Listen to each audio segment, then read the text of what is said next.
어, 김능구, 김우석의 정치를 알려주마. 오늘은 원희룡 제주지사에 대해서 좀 알아보는 시간을 갖겠습니다.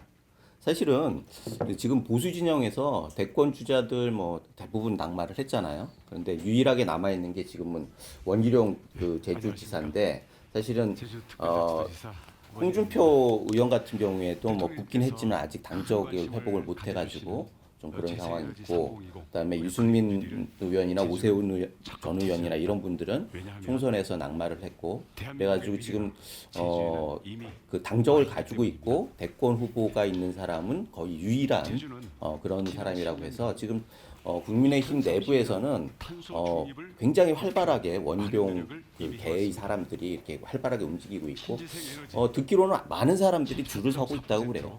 그래서 배지가 아닌 사람들, 그런 사람들은 지금 남아 있는 그래도 물적 기반이 있고 네트워크가 아직 건재한 원희룡 대주지사에 대해서 굉장히 기대를 가지고 이렇게 하고 있다고 합니다. 그런데 제가 예전에 그 MB 말기에 마지막 대표를 그 선출을 할 때, 당 대표를 선출할 때 원희룡 그때 당시 사무총장이 청와대하고 협의를 거쳐가지고 대표를 나갔어요. 그래가지고 홍준표하고 대결 구도를 이렇게 홍준표 의원하고 대결 구도를 가졌는데, 그때 제가 원희룡 후보의 대변인을 하고 있었습니다. 네. 그래서 개인적으로는 저도 잘 알고요. 사실은 제가 유해창 총재 그 공천 작업을 할 때 처음으로 젊은 피 수혈로 해가지고 당에 그 영입을 한 장본이기도 하고 대변인도 했기 때문에 저는 개인적으로는 굉장히 그 애정이 있는 그런 후보이기도 하고, 그래서 잘 됐으면 좋겠다라고 하는데 생각보다 그 능력에 비해서 평가가 그렇게 높지 않은 것 같아요. 그런 면에서 좀 한번 얘기를 나눴으면 좋겠다라는 생각이 들고요. 어떻게 그 개인적으로 관계가 있으실 거 아닙니까? 학번도 예. 비슷하시고. 제 1년 후배입니다. 네. 1년 후배고 저도 정치에 입문하게끔 이렇게 그 당에서 수혈을 할 때 관계했다고 그러는데, 저는 이제 입문할 때 네. 그 저한테 찾아와서 자기 석글 선배가 제 예. 친구라서 와서 이제 서로 같이 이제 이 소주 한잔 하면서 이야기를 나누고 했고요. 이게 제 그때 기억으로는 이제 그 당시 변호사 시절이었죠. 예, 예. 시절인데 그 뭐 누구나 다 아는 게 그 학력고사 수석을 했다. 서울법대 그렇죠. 수석을 했다. 그리고 그 학생운동을 했다. 근데 그때는 이제 그 학생운동, 노동운동을 했다. 그렇죠. 그리고 그 소련 멸망 이후에 그 사법고시를 준비해서 근데 저는 딴 것보다도 그 전에 수석한 거는 막 그렇다 치더라도 사법고시를 수석한 점이, 맞습니다.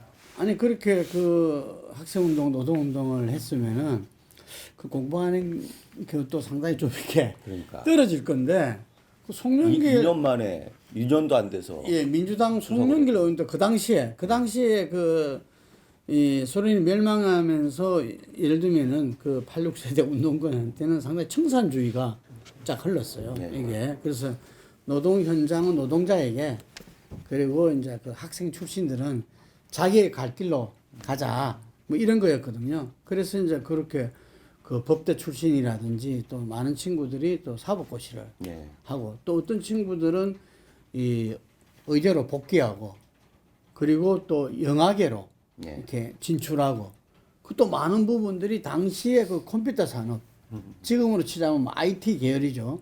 당시 네. 이제 처음 PC가 처음 나오고, IP 버블도 있었고. 그렇죠. 예, 예. 그러면 그런 그 해나갈 때 이 원희룡 지금 지사는 그 사법고시, 그 법대 출신이니까 네. 그 사법고시를 해서 수석 합격을 했다. 그렇죠. 그 나는 좀 내가 어떻게 했냐고 물어봤어요. 이게 그랬더니 막 그냥 웃고 교과서 중심으로. 그래도 잘잠 다 자면서 이렇게 그러니까요. 하여튼 웃고 넘겼는데, 그게 원조가 원희룡 선배라며요. 예. 교과서 중심에 충분히 수면을 하고. 아 그래요.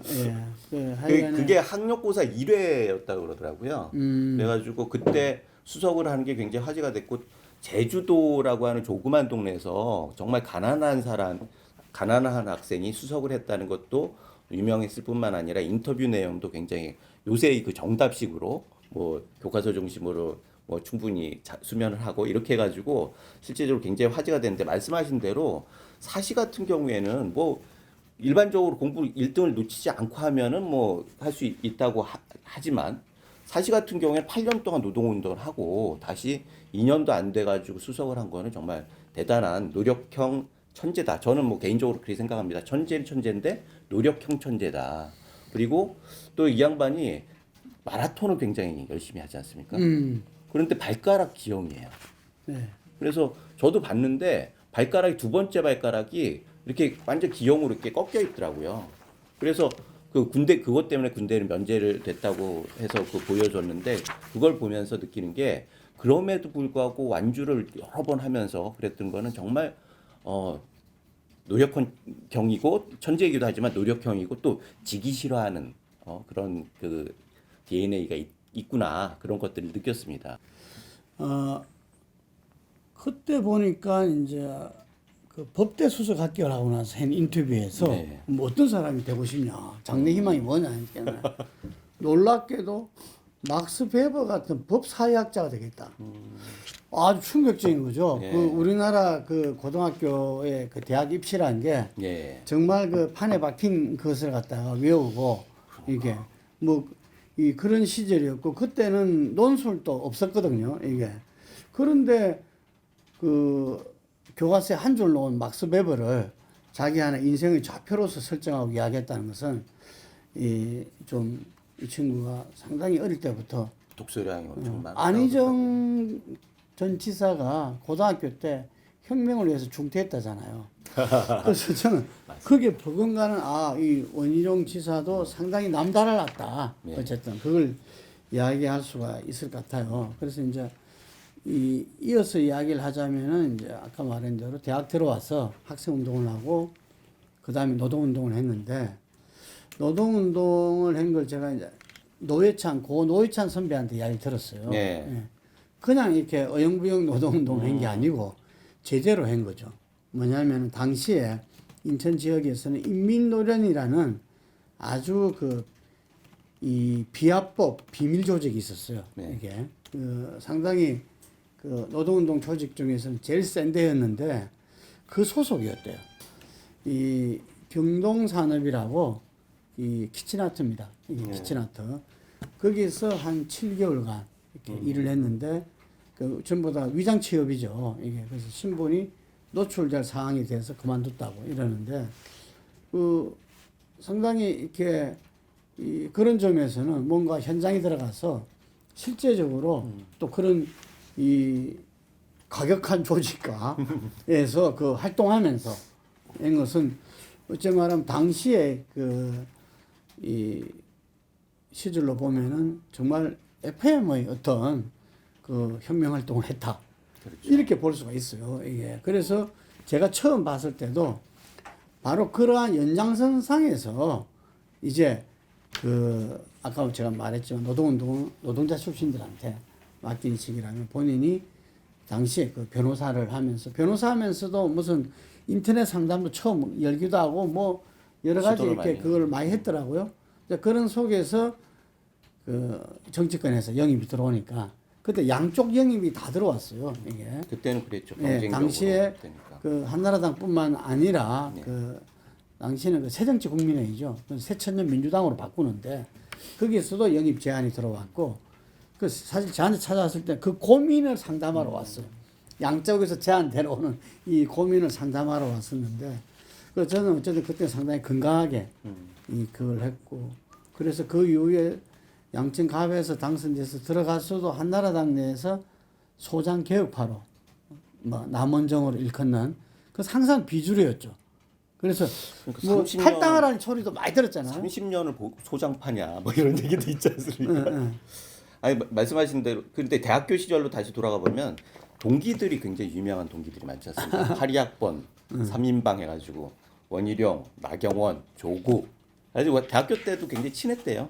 그래가지고 잘 지냈다고 그러는데 그 중에서 원희룡 그 지사가 제일 집안이 한미한 집안이었죠.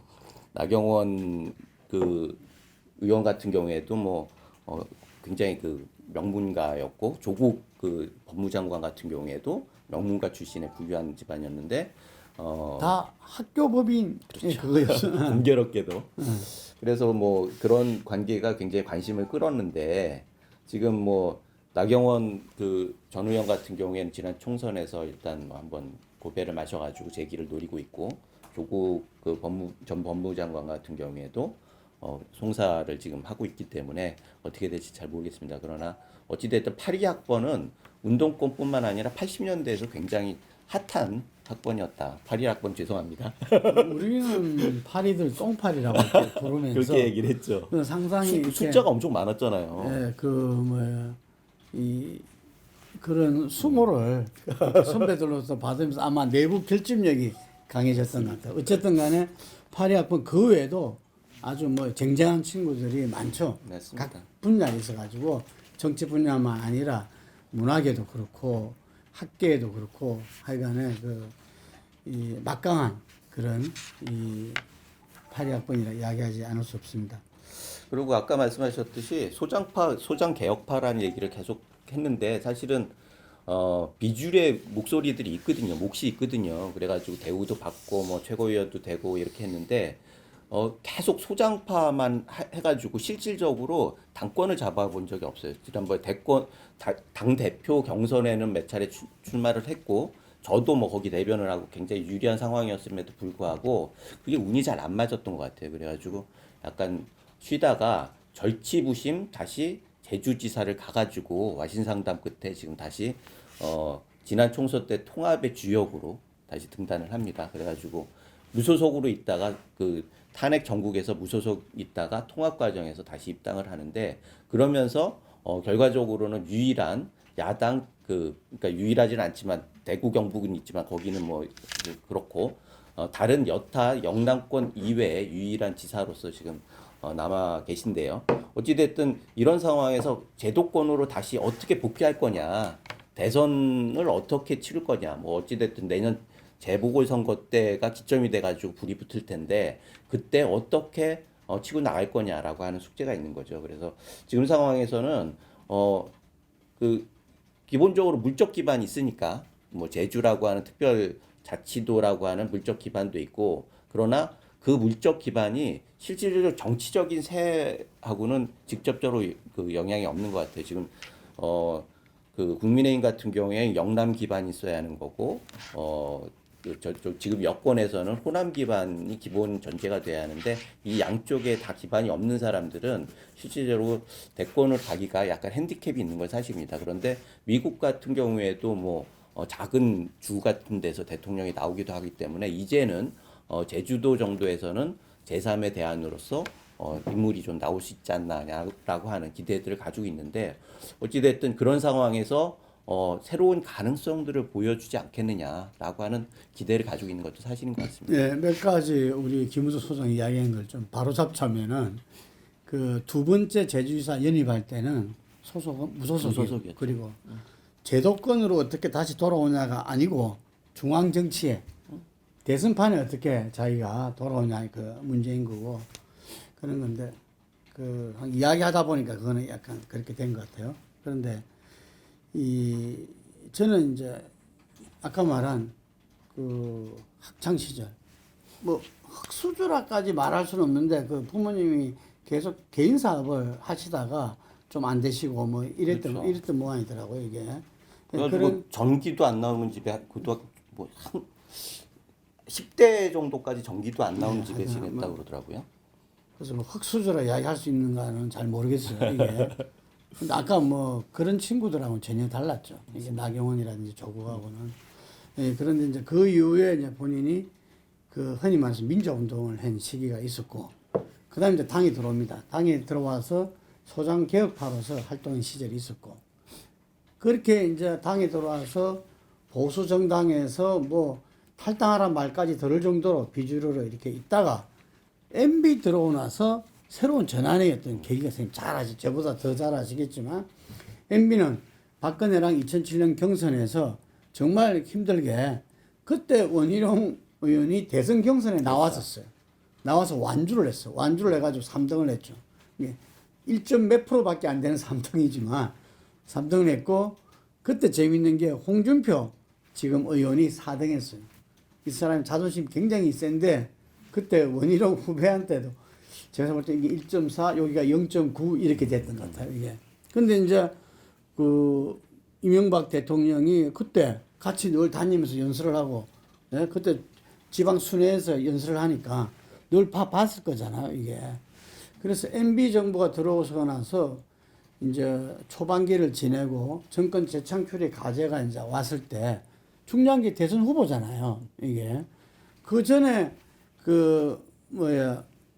이 신한국당이라든지 이렇게 했을 때는 구룡이다 이래가지고 구룡의 시대가 열리고 막 그 쟁투 속에서 그 후보가 많아야 대통령이 또 이렇게 자기 입김도 역할도 힘도 세지고 이럴 건데 당시에는 그냥 이 박근혜 위원장 그냥 원사이드로 이렇게 갔거든요. 이게. 그러니까 자기가 박근혜 대통령이 이 당선되는 게 바로 정권 교체다라고 생각할 정도로 이게 이 대통령이 거기에서 뭐 힘을 쓸 수 없는 그런 상황이었죠. 그래서 계속 자기 후계자 대안을 갖다 계속 모색했다는 겁니다. 그래서 김태호를 비롯해서 당시에 김태호 그 경남지사도 예. 그래서 총리로 앉히려고 그랬잖아요. 예. 그 청문회 과정에서 그게 안 됐지만 그리고 그 다음 어떤 이런 자료들을 보면은 안철수도 당시에 그 대통령 직속의 어떤 정책위원회에 합류해가지고 그 서울시장 때부터 잘 알았다 그러더라고요. 네. 이게. 예, 그래서 안철수도 생각하기도 하고 그리고 또 한편으로 했던 분이 바로 이 원희룡 의원이었다. 그래서 이 원희룡 의원을 당 사무총장을 그렇죠. 그냥 하는 게 아니잖아요. 네. 사무총장이라는 게 조직과 자금을 다 틀어진 건데 특히 보수 정당에서는 사무총장의 파워는 막강한 거죠. 그리고 이 사무총장의 파워는 바로 대통령하고 직속으로 그렇죠. 이 통하는 거죠. 그래서 사무총장이 된 데는 제가 그 당시에 이거는 MB와 이명박 대통령과의 뭔가 서로 딜이 있었다. 이래 봤던 거죠, 이게. 그러면서 아까 말한 대로 본인이 대변인했던 당대표 경선에 나왔죠. 그때 만약에 원희룡 의원이 당대표가 됐더라면은 어떻게 변화됐을까? 물론 홍준표 의원도 당대표에 대해서 몇 개월 못했죠. 몇 개월 못하고 다 물러나고 비대위원장으로서 박근혜 위원장이 들어와서 총선 치르고 그 다음에 대선 승리를 가져오는데 근데 제가 볼 때는 보수 정당의 주류로서 이렇게 이 대통령이 힘을 주는 차원에서 그 조직을 이때 했던 그때 그 당시 친위 조직이 다 주어진 거죠. 네. 이게 했지만 그 조직을 꾸리려면 또 자금이 필요한 거고 또 그 사람들의 문화가 있지 않겠어. 그래서 제가 볼 때는 그 친위 세력 힘이 다 모아졌으면 그때는 팽팽할 때니까 친위 친박이 그럴 수 있었을 건데 그걸 다 모으지를 못했다. 이게 아마 그때 경험이 이 당 차원에서는 전국 선거를 갖다가 본인이 치러본 그렇죠. 선거일 겁니다. 네. 그래서 그 경험이 지금 또 복귀를 하고 있을 겁니다. 그게 또 그 사람들이 지금 이제 당에 또 맞습니다. 계속 있는 사람들 아니겠습니까? 그래서 그런 차원에서 저는 현실을 잘 알고 있다. 딴 사람처럼 전국 선거를 안 치러본 사람들은 모르죠. 전국 선거를 치러보고 그리고 그 대선 경선을 완주했다는 게 상당히 큰 경험으로 저는 작용될 거다 이렇게 봅니다. 그런데 한 가지 오늘 좀 이야기하고 싶은 게 제가 이 1%잖아요. 네. 모든 야권 대선 주자들이 미미하지만 그 미미한 가운데서도 꼴찌입니다. 네. 본인은 늘 수석만 하고 했던 사람이 이게 대선 지지율이 꼴찌란 것은 아마 제 생각에는 자기가 여론조사 지지율에 지금 보수 쪽에서 나오는 윤석열과 안철수는 인정한다. 조사에 그래 나오기 때문에 이런 말을 했지만 그게 자기가 한 3등 정도 되면 그 말에도 좀 폼이 날 건데 이게 꼴찌거든. 1%. 그래서 그 부분에 대해서 상당히 나름대로 신경이 많이 쓰이고 그래서 원희룡만의 존재감, 경쟁력, 확장성을 갖다가 보여주겠다. 시간 충분하다. 이렇게 당당하게 말했어요. 아마 11월 달 정도에 저는 대선 출마 선언을 본격적으로 하고 이 우리 국가 발전 비전이라든지 전략을 내놓지 않을까 이렇게 생각을 하는데 제가 뭘 이야기하고 싶냐면은 원희룡 하면 사람들이 아까 이야기한 MB 후계자로서 사무총장하고 당대표 경선할 때 지지를 받고 이거 잘 모릅니다. 사람들이 정치권에서는 우리가 늘 지켜보고 이렇게 그렇죠. 했기 때문에 알지만 일반 국민들은 잘 몰라요. 원희룡 하면은 어쨌든 수석이었는데 이 친구가 한나라당 들어가서 이 소장 개혁파로 하다가 전남지사, 제주지사를 했다. 예. 요래 알고 있거든요.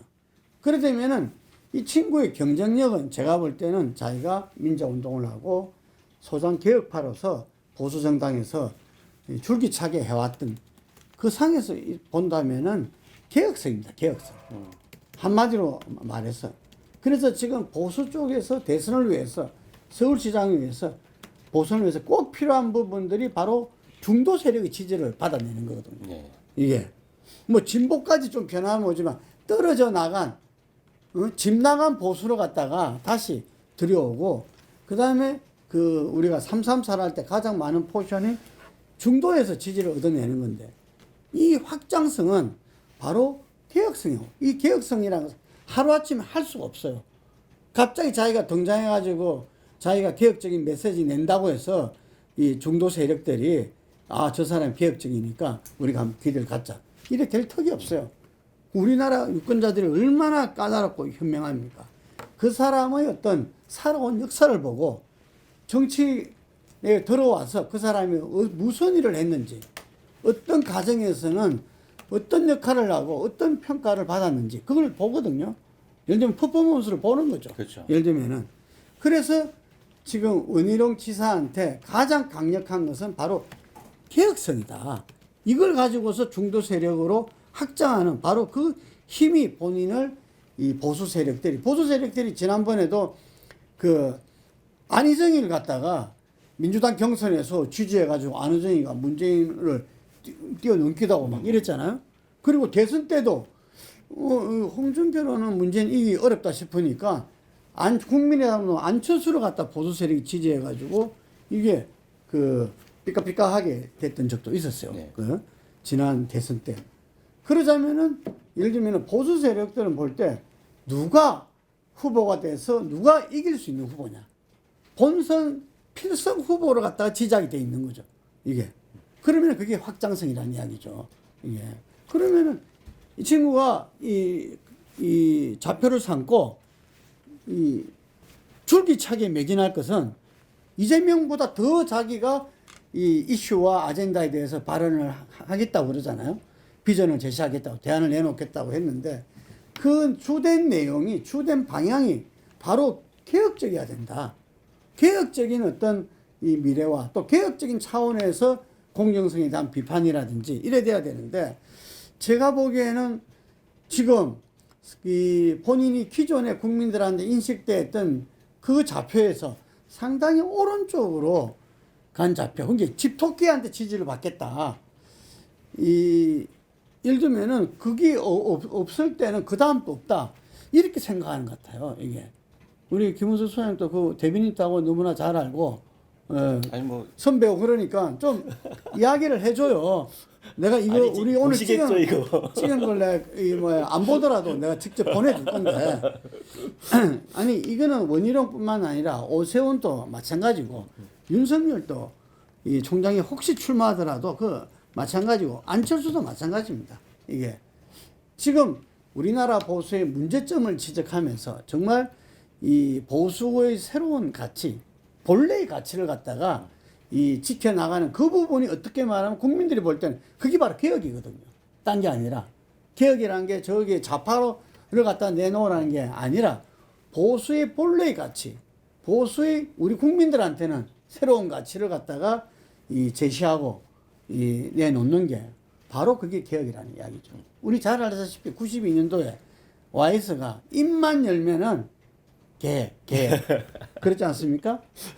하나에서 열까지 다 개혁이에요. 그래서 내가, 야, 개혁이 저게 사람, 그런데 그 이미지가 사람들한테 희망을 준 거죠. 기대감을 줬어요. 그래서 확장성을 준 거예요.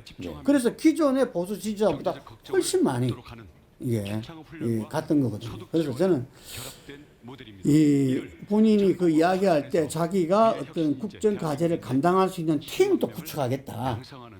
뭐 저는 이 대통령 후보가 출마 선언할 때 비전과 정책 대안을 갖다 제시한 것도 필요하지만 이걸 누구랑 같이 풀어내겠다라는 팀을 갖다 이야기하는 것도 상당히 필요하다 봅니다. 이게 혼자 다 할 수 있는 게 아니니까요. 그런 점에서 지금 열심히 준비하고 있는 대선을 출마 선언을 준비하고 있는 원희룡 지사한테 선배가 아니고 자기가 여의도에서 정치하고 제주도 정치에 쭉 지켜본 국민의 한 사람으로서 이 조언을 드리고자 합니다. 애정이 털털 넘치는 아주 값진 충고의 말씀이셨는데요. 저도 뭐 비슷하게 생각을 하고요. 지금 뭐 1%대라고 하는 것, 뭐 시간은 충분합니다. 그래서 충분히 멋진 드라마를 만들 수 있는 시간은 충분하고, 문제는 말씀하신 대로 퍼포먼스와 성과거든요. 그래서 밑엔 개혁적인 걸 깔고 퍼포먼스, 박원순 시장도 처음에는 뭐 가능성이 별로 없었잖아요. 결국은 단일화 퍼포먼스를 통해서 급작스럽게 올라갔듯이 그런 퍼포먼스가 있어야 하는 거고, 또 하나는 성과가 있어야 하는데, 이명박 시장 같은 경우에 청계천 하나 때문에 대통령이 될 정도로 핵심적인 성과가 있어야 한다라고 하는 이 둘을 잘 활용하시면은 충분하게 뭐 1%가 아니라 훨씬 더 드라마틱한 상승 곡선을 낼 수 있을 거다, 그렇게 생각을 하고요. 지금은 가스는 충분히 있는 것 같아요. 뭐 당에서 제 주변에 있는 사람들도 굉장히 긍정적으로 얘기를 하고, 또 그쪽에 기대를 거는 사람들도 많고 그러는데, 이 가스들을 불 붙일 수 있는 작은 불씨가 필요한데, 이런 것들을 잘 만들면은 뭐 보수 지정뿐만 아니라 당에도 굉장히 중요한 자산이기 때문에 잘 대통령뿐만 아니라 여러 가지로 나라에 기여할 수 있는 방법이 있지 않을까라고 하는 생각을 해서 응원한 마음으로 오늘은 준비를 했습니다. 예, 그런 점에서 제가 이제 생각나는 게 이재명 지사 같은 퍼포먼스가 도지사를 하면서 뭐 여러 가지 기본소득이라든지 뭐 이 행정에 있어 가지고 정말 원칙을 지키고 과감한 결정을 하고, 또 그렇게 퍼포먼스가 있고 그 다음에 국가 이슈에 대한 자기가 종합행정인 시장을 도지사를 하면서 온 경험 속에서 거기에 대한 대안을 제시하고, 또 비판할 건 비판하고 이렇게 하고 있지 않습니까? 그럴 때 원희룡 지사가 아까 제가 말한 개혁의 입각에서 그런 아젠다와 이슈에 대한 이 비판을 하고 대안을 제시하는 것도 좋은데, 금방 이야기한 대로 제주지사 연임이잖아요. 그러니까 제주지사로서의 퍼포먼스, 제가 이렇게 보니까 뭐 제2공항이 지금 곧 국토부에서 이제 고시가 된다 그러더라고요. 그러다 보면 이제 본격적으로 스타트가 되는 모양인데, 하여튼 간에 제주지사로서의 본인의 성과라는 부분들도 필요하다. 맞습니다. 그게. 그리고 아까 이제 이 제주도, 작은 제주도지만 여기서 뭔가 세계적으로 보면은 국제적으로 굉장히 중요한 도시예요. 그걸 할 수 있다, 이렇게 이야기를 하는데, 어쨌든 간에 그 부분은 한계로도 작용을 하죠. 이게 자기 지역 사람들은 어쨌든 지지할 거잖아요. 근데 그 퍼센테이지가 인구의 규모가, 유권자의 규모가 제일 작은 되다 보니까 한계는 있지만, 원희룡 지사가 정말 현재 보수의 날개 없는 추락 끝에서 지금 새롭게 보수가 국민들한테 신뢰와 사랑을 받고, 또 국정에 있어 가지고 균형을 맞추기 위해서 꼭 필요한 사람 아닌가, 이거는 분명한 것 같습니다. 맞습니다. 네. 그러면은 말씀 충분히 드렸으니까 마지막으로 우리 원희룡 화이팅하고 끝내도록 하겠습니다. 사실은 굉장히 중요한 자원이고, 원희룡이 뭐를 보여줘야지 보수에도 희망이 생기기 때문에 마지막으로 원희룡 하면 화이팅 하는 걸로. 네. 원희룡 화이팅!